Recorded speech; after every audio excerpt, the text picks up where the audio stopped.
So here we are, March the 5th. Last night, you may have watched the Donald Trump. It wasn't really a State of the Union. It was a speech to Congress, but it acted like a State of the Union.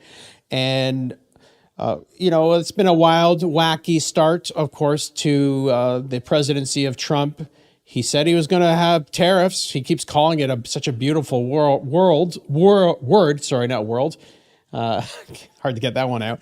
But, the stock market is not reacting so beautifully to these tariffs. Lots of uncertainty. Tariffs are really a tax on goods, a tax on services. Someone has to bear that cost. It isn't the end of the world. We're here to walk you through why there will be winners, there'll be losers, and what we think the best companies in our portfolio, how they'll escape it. So with that, Ernest, why don't you kick it off and your high-level thoughts are about tariffs? So the way that the tariffs are being implemented is that it is a 25% consumption tax. So goods that are actually being used in the U.S. on goods entering from Canada and Mexico. There is a 10% consumption tax, again, on energy-related products, mainly Canada. So, no, this is only Canada. Yep. And that applies to oil and gas, but also things like electricity, uranium, certain critical minerals. There's that are defined in the order.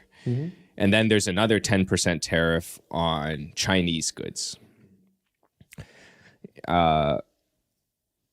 Note that I think it's important to note that this stacks on top of whatever was in place before that. So for things like Canadian lumber, there was already a duty on Canadian lumber.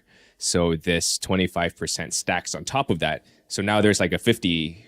I think it's a 50% tariff on Canadian lumber. Whoa! And the reality is that it's going to be quite painful for some industries.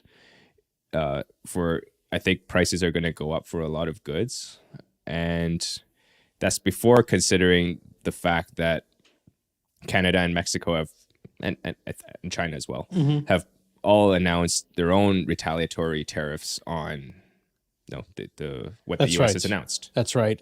Or companies, Canadian companies, are taking off their shelves United States products, for example. So limiting it, as they say, no one wins in a tariff war.